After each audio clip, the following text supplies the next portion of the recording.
It was really a surreal, a spiritual moment at the same time. You know, spending all those hours in the makeup chair and thanks to the incredible Bill Corso, who's the head of makeup on the film, just that process of seeing me slowly transform into Michael was... Hey guys, Michael Jackson's own nephew, Jaafar Jackson, paid a price so heavy and painful that you probably wouldn't believe it, even while the whole world is praising him as the perfect Michael. Right now, he's getting flooded with hundreds of thousands of praises from fans everywhere. People are calling his performance unreal, perfect, even saying he brought Michael back to life. But I've been thinking, is everyone hyping him up just because they share the same blood? Or did Jaafar really have to go through absolute hell to become his uncle? Most of us think we know how hard it was to play Michael Jackson, but honestly, we have no idea.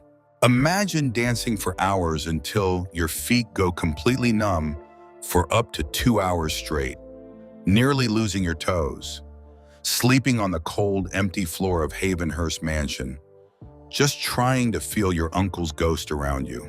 And the wildest part?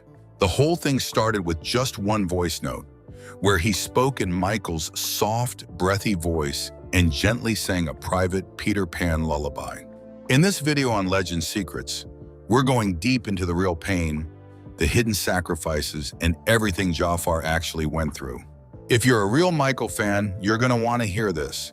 Stick around, smash that like button if you're already hooked, and let's dive in. Chapter 1, The Voice Note That Shocked Hollywood 2020. It's late 2020. The world is still trapped in lockdown, numbly scrolling through old videos to escape reality. In a quiet, dimly lit room in Los Angeles, 24-year-old Jaafar Jeremiah Jackson sits alone, phone in hand, his heart pounding so hard he can feel it in his throat. He is no seasoned actor. In fact, he has almost nothing on his resume. Just a fleeting appearance on the family's 2015 reality show and a handful of self-released songs. Growing up as Jermaine Jackson's son, Jaafar was surrounded by music. But his real childhood dream wasn't the stage. It was the golf course. He wanted to become a professional golfer. Everything changed the day his uncle Michael died when Jaafar was only 12. Those half-remembered lullabies, the secret late-night games at Hayvenhurst, and the way Michael could light up an entire room with just a gentle smile, they haunted him for years. Acting? That was never part of the plan. Then one ordinary afternoon, his phone rang. It was producer Graham King, the man behind some of Hollywood's biggest blockbusters. King had spent 2 brutal years on a global search for someone who could play Michael Jackson. Nearly 200 actors, dancers, and professional impersonators had already been rejected. None felt right. But something about an old video of Jaafar stuck with King. So he reached out with a simple, terrifying question. Would Jaafar be open to playing his own uncle? Jaafar didn't jump at the chance. The weight crushed him. The Jackson name, the eyes of the entire world. The impossible shoes, both literally and emotionally, he would have to fill. He had never taken a single acting class. The idea of stepping in front of cameras and becoming Michael felt not just ridiculous, it felt terrifying. A few weeks passed in heavy silence. No traditional screen test, no sterile casting room.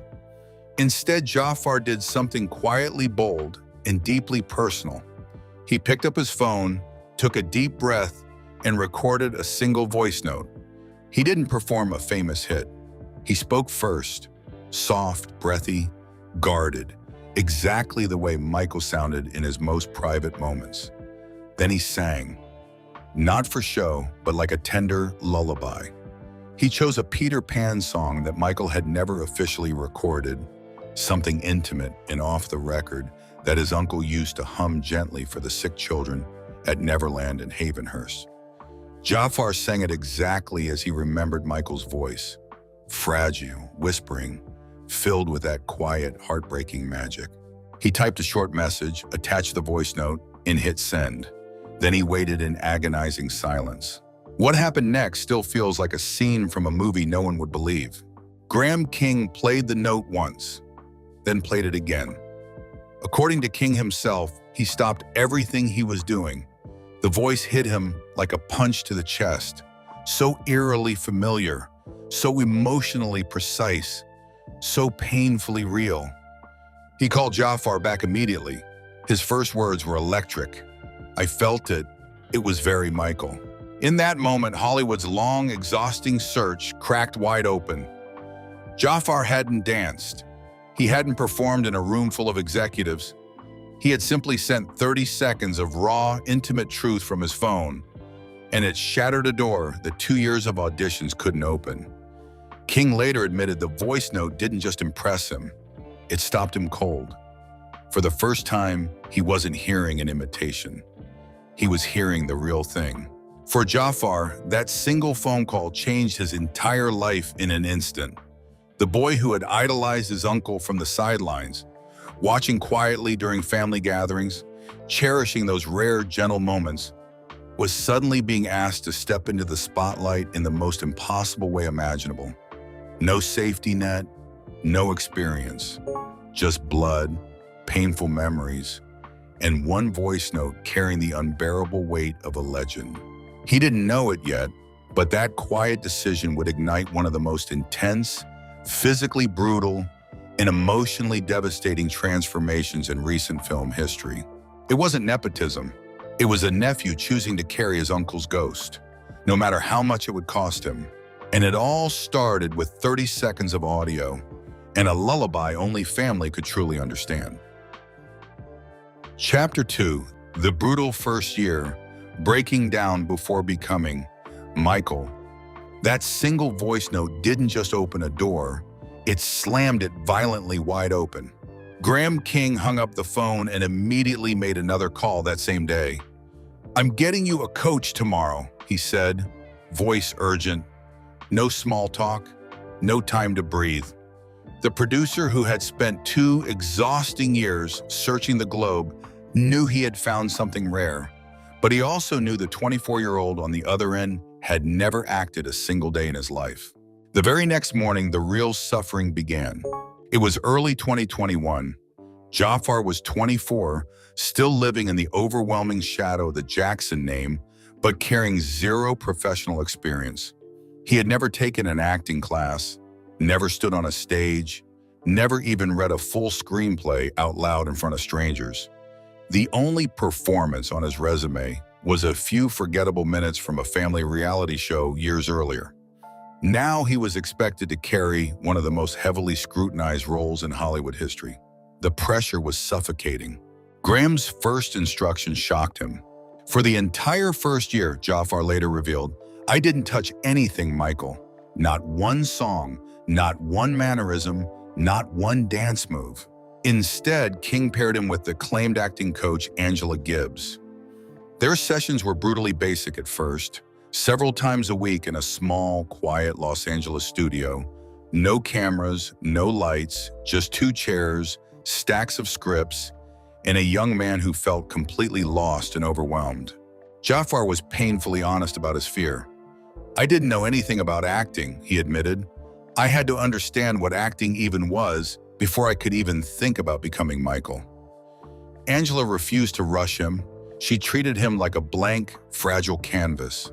They dissected scenes from classic films, raw vulnerability that made him shake, quiet tension that left him frozen, explosive anger that terrified him.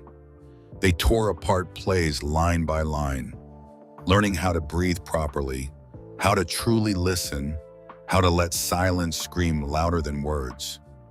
Jaafar had to discover his own instrument, his voice, his body, his eyes, before he could borrow Michael's. Some days were pure torture. He stumbled over simple lines, froze when asked to dig into deep emotions, and felt utterly ridiculous pretending to be someone else. The crushing weight never left him. This wasn't just a role. This was his uncle, the man the entire world thought they knew. One false note and millions would rip him apart. The fear of failure haunted him constantly. But Angela kept pulling him back to the same brutal truth. You cannot play Michael until you first learn how to be human on camera. Around the 8th month, the tension escalated. Graham began sending selected pages from the actual Michael script. Still no dancing, still no moonwalk, only quiet, heartbreakingly intimate scenes. Michael with his mother, Michael alone and broken in the studio, Michael facing his father's rage. Jaafar and Angela recorded every single one. Those raw tapes went straight to Graham for weekly evaluation. Jaafar poured his soul into them, slowly realizing that playing Michael wasn't about copying the glove or the fedora. It was about uncovering the wounded boy behind the myth, the shy, soft-spoken soul who never had a real childhood, the perfectionist who destroyed himself chasing greatness, the gentle man still bleeding from the scars of Gary, Indiana. By the end of that brutal first year, something deep inside Jaafar had cracked open and been rebuilt.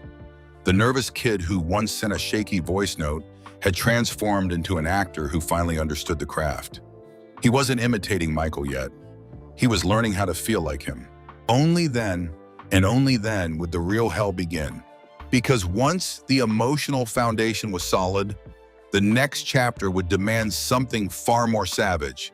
6-hour dance sessions in slippery loafers, bleeding feet, numb toes, and the slow, agonizing process of physically breaking his body to become Michael Jackson. Chapter 3, The Loafer Hell. I almost lost my toes. With the emotional foundation finally locked in after that brutal first year, Jaafar thought the hardest part was behind him. He was dead wrong.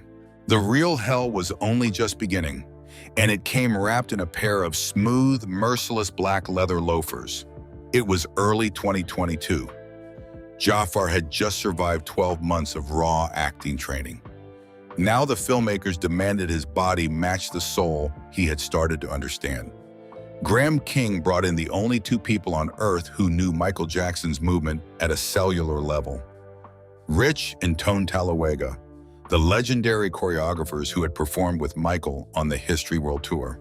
The very first day, they handed Jaafar the iconic loafers, the exact style Michael wore on stage. Completely smooth soles, zero grip, pure slick leather designed to glide. But there was a cruel catch. To make them mold perfectly like Michael's, Jaafar had to wear them a full size smaller than his feet. 6 hours a day, every single day, no exceptions.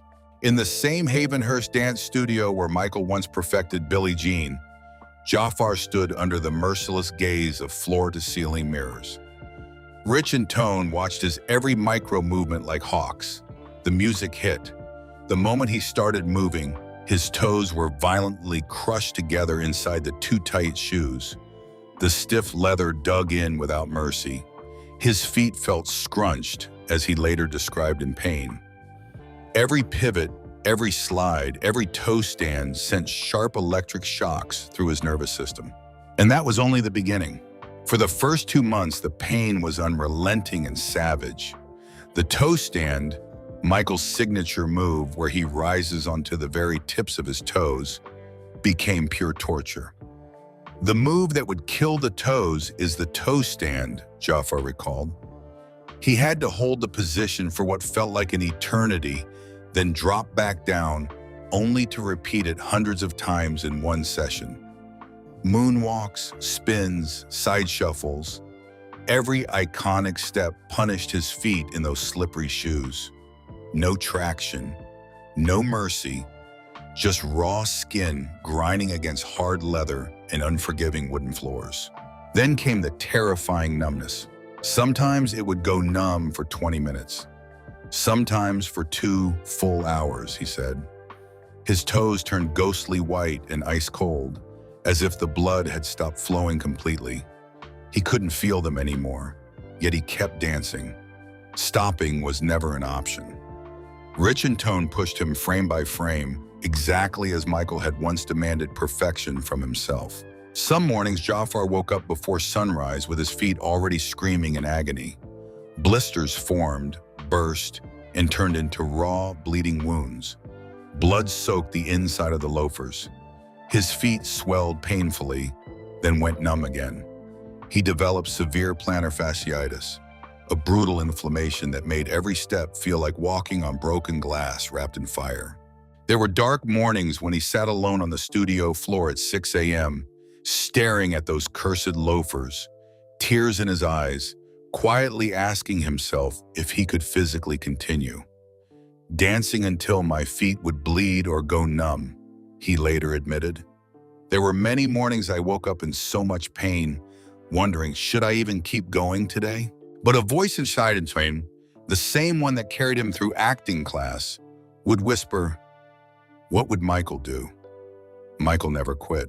So Jaafar would lace up the blood-stained, too tight loafers again, stand up through the pain, and start over.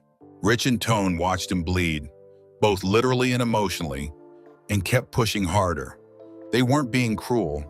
They were protecting Michael's legacy. They drilled the Motown 25 moonwalk until it looked effortless.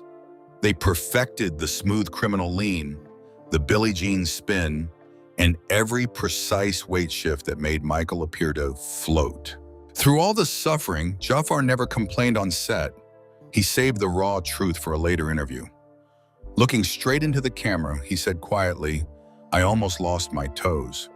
Then with a small, determined smile, he added, but it was worth it. Today, long after filming ended, Jaafar still keeps that exact pair of loafers. They are no longer shoes. They are sacred, scarred relics, scuffed, stretched, and stained with the invisible evidence of his sacrifice. He only brings them out for rehearsal, a silent reminder that this was never just acting. This was a nephew literally walking in his uncle's impossible shoes, paying a devastating physical price so the world could believe again. By the time the numbness finally faded and the blisters hardened into calluses, Jaafar's body had been completely broken down and rebuilt. The acting foundation from year one now had a vessel that could move like Michael. But no matter how brutal the physical pain was, it was only half the journey. The deeper, darker transformation, the one that would force him to sleep on cold floors at Hayvenhurst, surround himself with Michael's private journals, and fully inhabit his uncle's lonely, haunted soul, was still to come. Chapter 4. Sleeping with Michael's Ghosts. The haunting nightmares at Hayvenhurst. The loafers had already destroyed his feet. Blisters burst into raw wounds. Calluses formed like armor, and numbness came and went. Jaafar's body finally moved like Michael's. The glide, the tilt, the deadly pause before the spin. But the dailies kept coming with the same brutal note from Antoine Fuqua and Graham King. It's not enough. We need the soul. We need the man who was broken inside. By spring 2022, Jaafar made a decision that crossed the line from acting into something darker. He moved back into Hayvenhurst, the Jackson family mansion in Encino that had become a haunted shell. This was the same house Joe bought in 1971, where the Jackson Five screamed through rehearsals in the backyard, where Michael wrote Thriller while the world outside went mad, and where young Jaafar once ran through the halls as a child. Now it stood almost empty, stripped bare for preservation, filled only with echoes, shadows, and ghosts. When Jaafar drove through the gates that first night, the silence hit him like a slap. Most furniture was gone. The grand rooms were hollow. The floors gleamed coldly under faint moonlight. Graham King had offered to bring in a proper bed. Jaafar refused. I don't need it, he said. He brought only one thing, a thin Japanese futon, the kind you roll straight onto the hard wooden floor. No comfort, no protection, just his body pressed against the same floor as Michael once walked. I slept in every single room in that house, Jaafar later confessed to Miles Teller in their Raw Interview magazine talk on April 6, 2026. Always on the floor, no furniture, just me and the energy. He never stayed in one room. Every few nights he rolled up the thin mattress, carried it down the long dark hallways, and chose a new spot. One night, Michael's old bedroom. The next, the guest room where the family once laughed through game nights. Then the small den where Michael sat alone with those notebooks, hiding from the world. Jaafar wanted the house to hit him differently each time. The creak of a specific floorboard, the way cold moonlight sliced through the windows, the ghostly whispers that seemed trapped in the walls. Some nights he lay awake until dawn, staring at the ceiling, whispering lines from the script, trying to feel what Michael felt in that exact spot. The crushing pressure, the terrifying loneliness, the dreams that ate him alive. Other nights, the distant crickets outside lulled him to sleep, the exact same sound Michael heard as a boy. Staying there let it happen naturally, Jaafar said. Without that house, my performance wouldn't exist. During the day, the obsession grew darker. He turned an empty spare room into what the crew secretly called the Beautiful Mind Shrine. Walls covered floor to ceiling with white butcher paper and corkboards. Choreography breakdowns everywhere. Frame by frame moonwalk. The impossible smooth criminal lean, every twitch in Billie Jean. Giant timelines of Michael's life from 1971 to 1988 in blood red and black markers. Michael's private affirmations and journal entries. Raw mantras like, I am the instrument, and perfection is the goal. Plus the uncensored fears about fame, family betrayal, and never being loved for who he really was. Jaafar stood in the center of that room for hours, surrounded by Michael's words, adding his own desperate questions out loud. What were you really hiding behind that smile? How did this pain feel in your body? The room became part shrine, part psychological torture chamber. And then came the dance studio, Michael's original rehearsal space. The old mirrors, still warped with age, stared back at him. After another sleepless night on the floor, Jaafar would roll out the thin mattress, step into the center with Rich and Tone, slip on those torture loafers, and dance until his body gave out.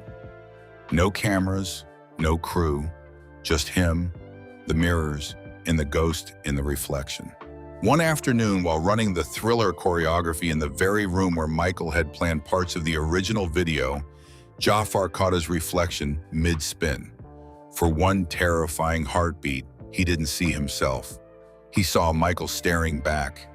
The eyes, the intensity, the broken soul. He froze, collapsed onto the floor in the loafers, and cried. It wasn't method acting anymore. It was possession. By the time Jaafar finally rolled up that thin mattress and left Hayvenhurst, the transformation was complete and irreversible. The loafers had rebuilt his body, the haunted rooms and ghostly nights had rebuilt his soul. He wasn't just playing Michael Jackson, he was starting to feel what it truly meant to be him. And that terrifying understanding would be put to the ultimate test when the cameras finally rolled and the entire Jackson family was watching. Chapter 5. Family tears, screaming matches, and hidden wars. The Jackson clan react. The transformation at Hayvenhurst had rebuilt Jaafar from the inside out. His body moved like Michael. His voice breathed like Michael. But nothing could prepare him for the moment he had to show the performance to the people who actually lived the nightmare with Michael. For a full year, Jaafar kept the biggest secret of his life from his own mother, Alejandra. The immediate family had no idea. He trained in secret, rehearsed in secret, and shot early test footage in total secrecy.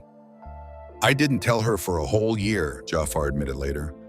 He knew the second she found out, the crushing weight of the Jackson legacy would destroy her with worry. The comparisons, the hate comments, the endless spotlight.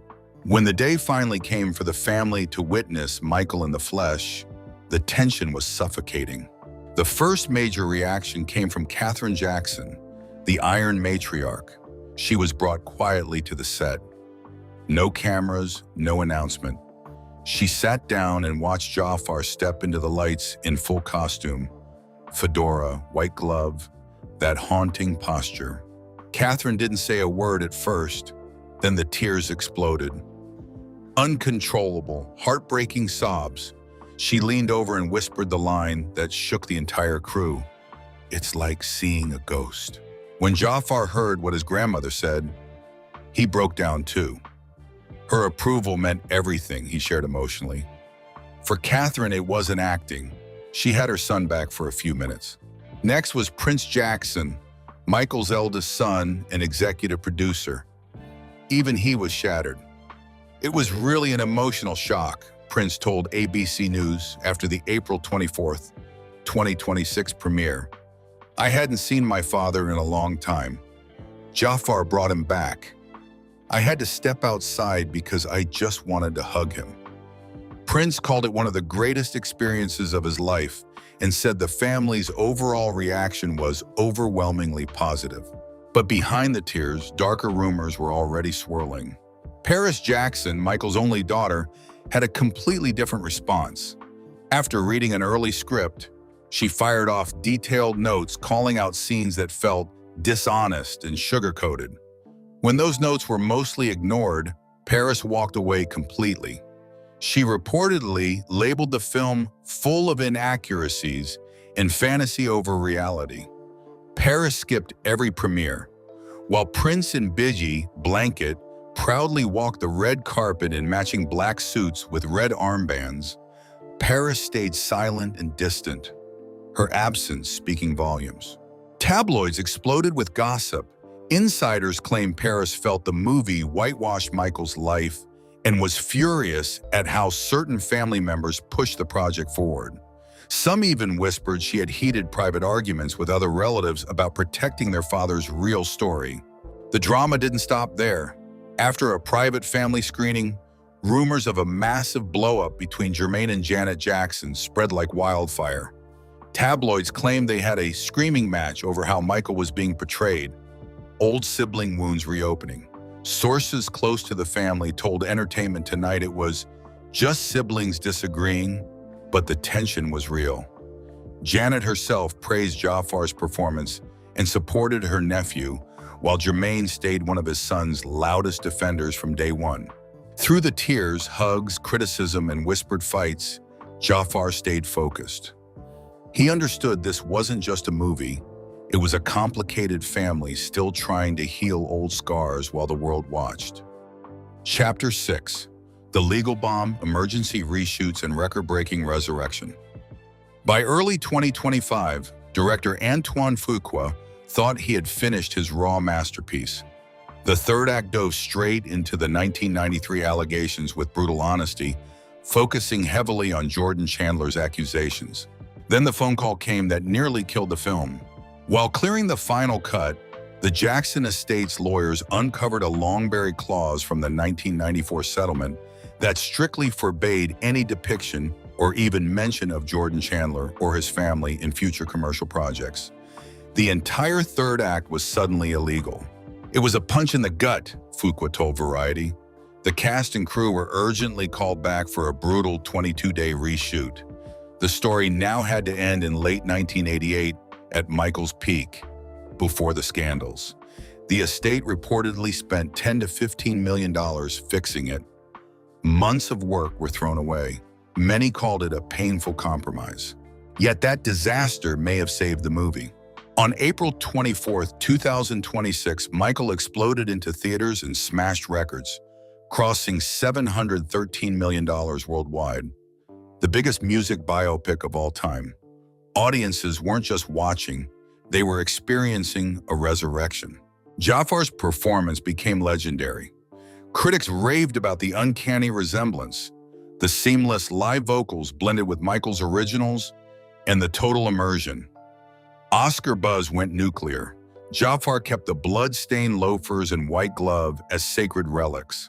Rumors continued swirling after release. Some insiders whispered that certain Jackson family members were unhappy with the final sanitized version, while others allegedly pushed hard to remove the controversial parts. Tabloids claimed behind-the-scenes fights over money, credit, and control nearly tore the family apart again. There were even unconfirmed stories about deleted scenes so shocking they might never see the light of day. In the end, the legal ghost that forced the reshoot turned into a blessing. By focusing on the music and the magic, the film let the world fall in love with Michael the artist again. Jaafar didn't just play his uncle. Through Bleeding Feet, Haunted Nights at Hayvenhurst, Family tears, screaming rumors, and emergency rewrites, he carried the legend with pure love and pain. He proved this wasn't nepotism. This was blood, sacrifice, and obsession in its rawest form. So tell me, after everything Jaafar went through, do you see him differently now? Do you believe he truly brought Michael back to life? Or do you think the family drama and legal ghosts changed the story too much?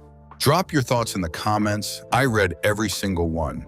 If this story shocked you as much as it shocked me, smash that like button, subscribe, and turn on notifications. We still have more hidden secrets, deleted scenes, and family scandals to uncover. Thank you for watching until the end. You guys are the reason these stories matter. See you in the next one. Stay legendary.